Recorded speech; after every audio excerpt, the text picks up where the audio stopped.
नमस्कार, 20 मिनट 20 खबर में आपका स्वागत है। आपके साथ मैं हूं स्वप्निल। अगले 20 मिनट में आप देखेंगे देश प्रदेश की 20 अहम खबरें। तो शुरू करते हैं 20 मिनट में 20 खबरों का सिलसिला। झारखंड की पूर्व राज्यपाल द्रौपदी मुर्मू ने एनडीए के राष्ट्रपति कैंडिडेट के रूप में अपना नामांकन दाखिल किया। इस मौके पर पीएम मोदी, रक्षा मंत्री राजनाथ सिंह, गृह मंत्री अमित शाह के अलावा बीजू जनता दल और वाईएसआर कांग्रेस के नेता भी मौजूद रहे। द्रौपदी मुर्मू ने 4 सेटों में नामांकन दाखिल किया। द्रौपदी मुर्मू की राष्ट्रपति उम्मीदवारी के लिए पीएम मोदी, अमित शाह, राजनाथ सिंह, जेपी नड्डा, ललन सिंह, पशुपति पारस, रेणु देवी और तारकिशोर प्रसाद प्रस्तावक रहे। इसके अलावा राजस्थान के 6 विधायक और 3 सांसद भी प्रस्तावक बने।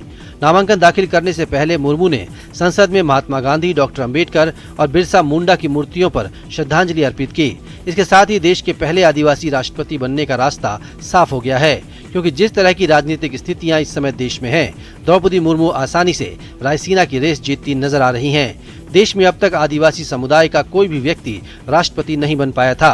द्रौपदी मुर्मू ओडिशा से आने वाली आदिवासी नेता हैं। झारखंड की 9वीं राज्यपाल रह चुकी द्रौपदी मुर्मू ओडिशा के रायरंगपुर से विधायक रह चुकी हैं। वो पहली ओडिया नेता हैं जिन्हें राज्यपाल बनाया गया था। इससे पहले बीजेपी और बीजेडी गठबंधन सरकार में साल 2002 से 2004 तक वो मंत्री भी रह चुकी हैं। अपनी ड्यूटी से बेईमानी करने वालों का यही हाल होता है जो इस पुलिस वाले का हुआ। देखिए कैसे सिर पर पांव रखकर भाग रहा है। दरअसल इसने बेईमानी की है और अपनी बेईमानी छिपाने की कोशिश कर रहा है। प्रदेश में परिवहन विभाग की ओर से सड़कों पर अवैध वसूली की खबरें कई बार आती हैं। वसूली के इस खेल में क्या छोटे क्या बड़े सभी शामिल रहते हैं। वसूली के एक ऐसे ही खेल का खुलासा भीलवाड़ा में हुआ, जब मावली विधायक धर्मनारायण जोशी ने परिवहन विभाग के अवैध वसूली दस्ते को रंगे हाथों पकड़ लिया। फिर क्या था, उन्होंने वसूली दस्ते की जमकर खबर ली। उन्होंने महिला परिवहन निरीक्षक की भी जमकर क्लास लगाई। उन्होंने अपने कार्यकर्ता से वसूली में जुटे पुलिस वालों की जेब चेक करने को कहा। तो देखिए कैसे पुलिस वाला सिर पर पांव रखकर भाग रहा है। गाड़ी के वहाँ क्यों जाएंगे? वहाँ क्यों जाएंगे? इधर आओ, इधर इधर आओ, इधर इधर आओ। अरे इधर आप जेब चेक करनी, 1 मिनट इधर आओ, इधर आओ, इधर पैसा लेता बेचारा ट्रक वालों से। करौली में चोर इतने बेखौफ हो चुके हैं कि अब पुलिस वालों को भी निशाना बनाने लगे हैं। चोरों ने सदर थाना के कांस्टेबल विजय सिंह के घर से करीब 10 लाख के जेवरात और 45,000 कैश चोरी कर खाकी को चुनौती दे डाली कि रोक सको तो रोक लो।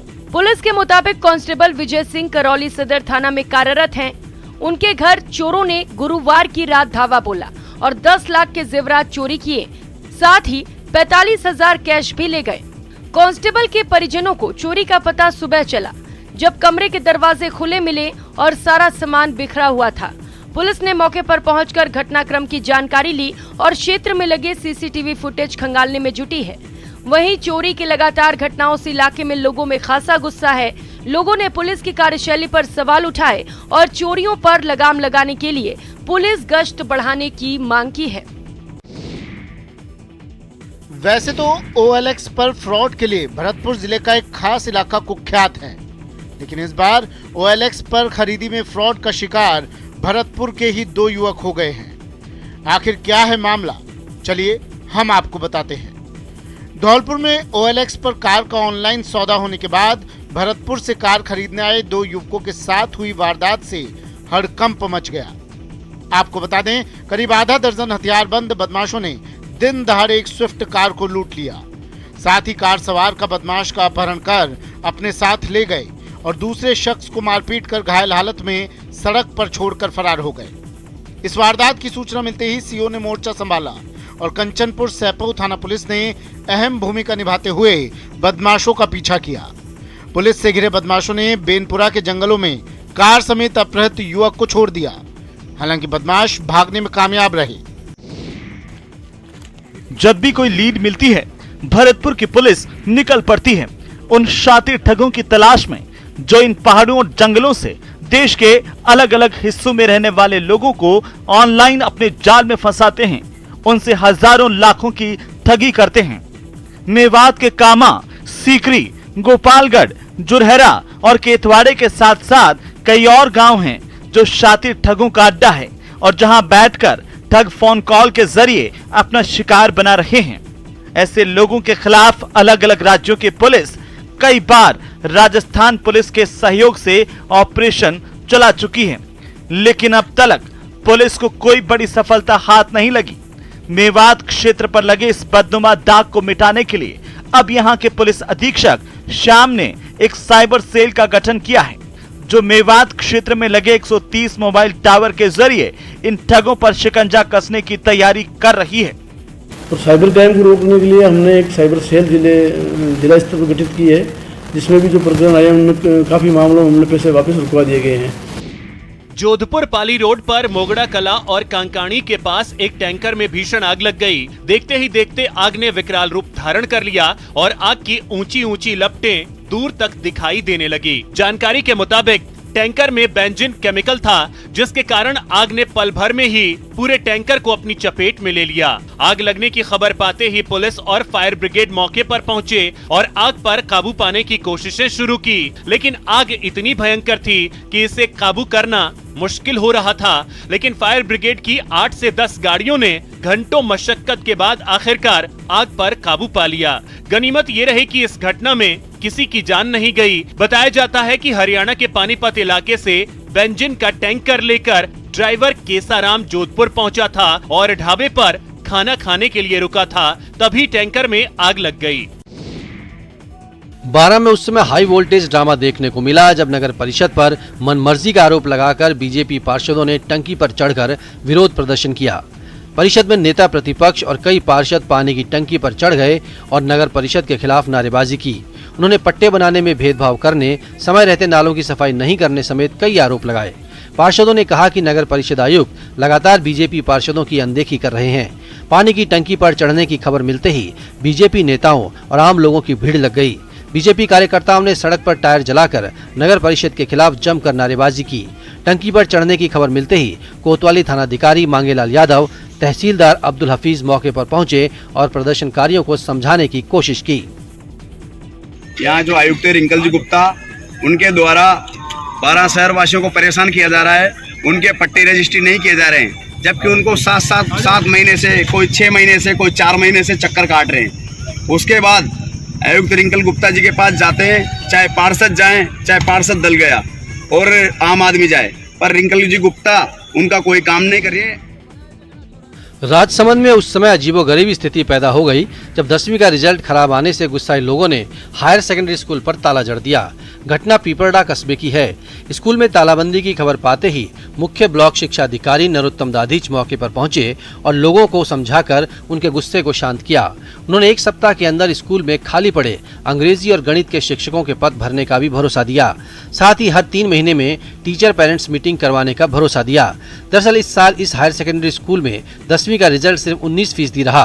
क्लास के 47 छात्रों में से सिर्फ 9 छात्र ही सफल हो सके। इससे नाराज ग्रामीणों ने स्कूल पर तालाबंदी कर दी। ग्रामीणों ने कहा कि गणित विषय के अध्यापक के अभाव में बच्चों का रिजल्ट खराब रहा। उन्होंने आरोप लगाया कि स्कूल में अव्यवस्थाओं के कारण बच्चों की पढ़ाई नहीं हो रही है। जैसे आज स्कूल खुला है, सबने निर्णय किया कि स्कूल की तालाबंदी होगी, हमें पूरा का पूरा स्टाफ यहाँ से बदलवाना और स्कूल की दशा सुधारनी है। गणित विषय के कारण बहुत ज़्यादा परीक्षा परिणाम न्यून रहा है। गणित विषय का शिक्षक यहाँ नहीं था, पद रिक्त थे, इस कारण से ये गंभीर स्थिति हुई है। इंसाफ की आस में एसपी ऑफिस के सामने भूख हड़ताल पर बैठा ये परिवार भरतपुर जिले के नदबई थाना इलाके के ऊंच गांव का है। इन्हें इनकी ही जमीन से बेदखल कर दिया गया है। पीड़ित परिवार का आरोप है कि गांव के ही कुछ दबंगों ने उनकी जमीन पर कब्जा कर लिया है और जब तक आरोपियों के खिलाफ उचित कार्रवाई नहीं होती तब तक वे भूख हड़ताल पर बैठे रहेंगे। पीड़ितों का आरोप है कि कई बार मामले की शिकायत के बावजूद पुलिस ने कोई कार्रवाई नहीं की। इतना ही नहीं, आरोपी कई बार हमला भी कर चुके हैं, लेकिन पुलिस आरोपियों के खिलाफ कुछ नहीं कर रही है। इससे पहले भी पीड़ित परिवार आरोपियों की गिरफ्तारी की मांग और कब्जा हटाने को लेकर भूख हड़ताल पर बैठा था, लेकिन तब प्रशासन की ओर से आश्वासन मिलने के बाद धरना समाप्त कर दिया था। लेकिन जब इंसाफ नहीं मिला तो फिर धरने पर बैठ गए हैं। इसे कहते हैं ऊंची दुकान फीके पकवान।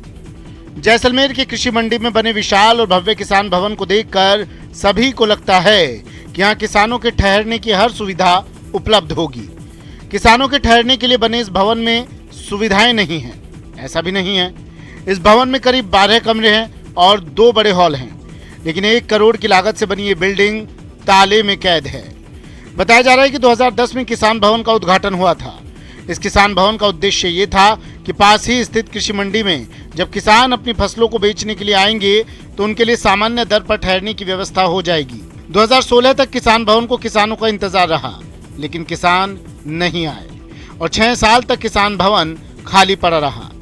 2016 के बाद से सर्कुलर निकला कि इस भवन को किसी निजी फर्म या व्यक्ति को किराए पर भी दिया जा सकता है। निविदा निकाली गई, लेकिन कोई भी आगे नहीं आया। करीब 10 बार से ज्यादा बार निविदा निकाली जा चुकी है। हाल ही में एक बार फिर इसे किराए पर देने के लिए निविदा निकाली गई है, लेकिन कोई भी किराए पर नहीं ले रहा। दुनिया भर में गिद्धों की घटती संख्या से पर्यावरण को काफी नुकसान पहुंच रहा है। ऐसे में अगर कहीं से गिद्धों की संख्या बढ़ने की खबर आती है तो वाकई सुकून देने वाली है। यही कारण है कि अलवर के सरिस्का टाइगर रिजर्व में गिद्धों की संख्या में बढ़ोतरी से वन्य जीव प्रेमियों में खुशी की लहर है। सरिस्का के जंगल करना कबास इलाके में गिद्धों का एक झुंड भोजन करता हुआ नजर आया। भैंस के शिकार के बाद गिद्ध उसका भोजन कर रहे थे। वहीं भरथरी के आसपास की पहाड़ियों और सरिस्का के मैदानी इलाकों में गिद्धों के अलग अलग झुंड नजर आ रहे हैं। पक्षी विशेषज्ञों का मानना है कि गिद्धों की संख्या में कमी का कारण प्रदूषण, घटते जंगल और विषैले पदार्थ हैं, जिनके चलते इनका जीवन प्रभावित हुआ है। पर्यावरण हितैषी गिद्ध धरती पर जहां संक्रमण को रोकते हैं, वहीं स्वच्छता में हमारे सहयोगी हैं। सरिस्का में लंबी चोंच वाले गिद्ध सबसे ज्यादा पाए जाते हैं। गिद्धों के सरिस्का में कई रेस्टिंग पॉइंट हैं। इनमें गोपी जोहरा, देवरा चौकी, टहला के मानसरोवर बांध, पांडुपोल, काली पहाड़ी के पास खड़ी चट्टानें शामिल हैं। 4 साल पहले यहाँ करीब 50 गिद्ध होने का अनुमान था। फिलहाल सरिस्का में गिद्धों की अनुमानित संख्या 500 के पार पहुंच चुकी है। इसमें कई प्रवासी गिद्ध भी शामिल हैं, जबकि 5 स्थानीय प्रजातियों के गिद्ध भी इनमें शुमार हैं।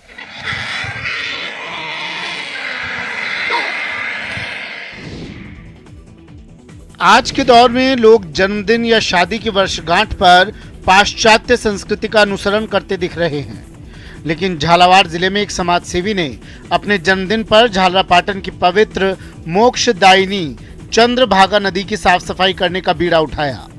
इस दौरान समाजसेवी राजेश गुप्ता कई लोगों के साथ चंद्रभागा नदी तट पर पहुंचे और घंटों तक नदी से कूड़े करकट को साफ किया। देखते ही देखते नदी के घाट चमकने लगे। इस दौरान नदी में मौजूद जलकुंभियों और कचरे और नदी के घाट से कीचड़ की सफाई कर चंद्रभागा नदी के एक घाट से दूसरे घाट तक मौजूद पानी को निर्मल किया गया। समाजसेवी राजेश गुप्ता करावन के जन्मदिन पर किए गए इस अनूठे आयोजन की लोगों ने तारीफ की। साथ ही मौजूद अधिकारियों, राजनेताओं, सामाजिक संगठन के कार्यकर्ताओं ने आम जनता से भी इसी तरह सामाजिक सरोकार के कार्यों से जुड़ने की अपील की। मेरा आज 50वां जन्मदिन है। मेरे सभी साथियों ने मिलकर, पूरे जिले के लोग आए और सभी ने मिलकर पूरी श्रद्धा के साथ मोक्षदायिनी चंद्रभागा नदी की इस कोने से उस कोने तक सफाई की।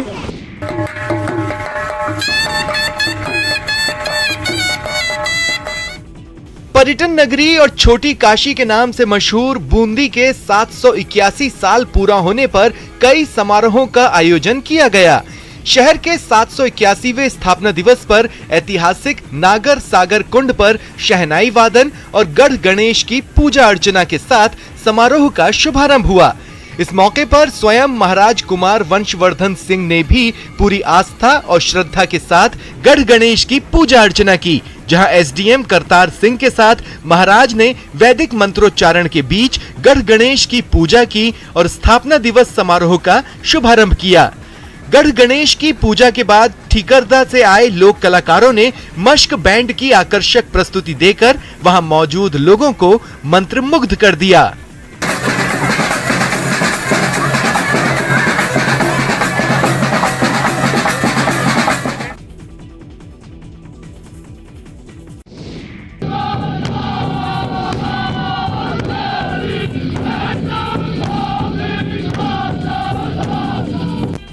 अपनी विशिष्ट गायन शैली के लिए मशहूर हेला ख्याल दंगल प्रदेश की विशाल सांस्कृतिक विरासत की पहचान है।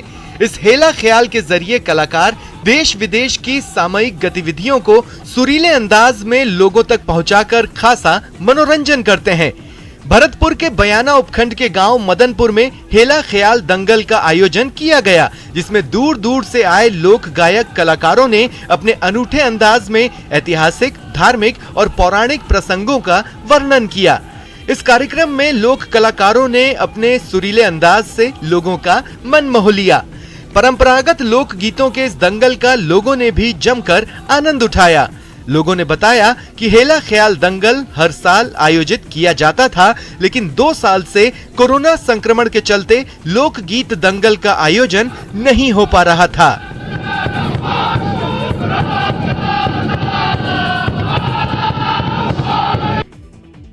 शेखावाटी की शान कही जाने वाली हवेलियों के भित्ति चित्रकला अब समय के साथ फीके पड़ने लगे हैं। देसी विदेशी सैलानियों को आकर्षित करने वाली इस कला के कद्रदान तो बढ़ते गए, लेकिन इस कला के चितेरे गुम होते गए। लेकिन एक परिवार अभी भी इस कला के प्रति पूरे समर्पण भाव से काम कर रहा है और इसे फिर से ऊंचाइयों तक पहुंचाने में जी जान से जुटा है। झुंझुनू के मंडावा का बिल्ला परिवार 3 पीढ़ियों से इस कला की सेवा में जुटा है। ताराचंद बिल्ला ने तो सिर्फ 10 साल की उम्र से ही इस कला के प्रति अपना जीवन समर्पित कर दिया। ताराचंद ने मंडावा की 1 दर्जन से अधिक हवेलियों के भित्ति चित्रों को फिर से तैयार कर दिया। मंडावा आने वाले सैलानी ताराचंद की कला के मुरीद हैं। अब ताराचंद बिल्ला के बेटे विकास भी इस कला को आगे बढ़ा रहे हैं। ताराचंद अपने बेटे विकास के साथ इन दिनों पर्यटन स्थल चोखानी हवेली में भित्ति चित्रों को बना रहे हैं। ताराचंद ने बताया कि समय के साथ अब इस कला के कारीगरों की कमी हो गई है।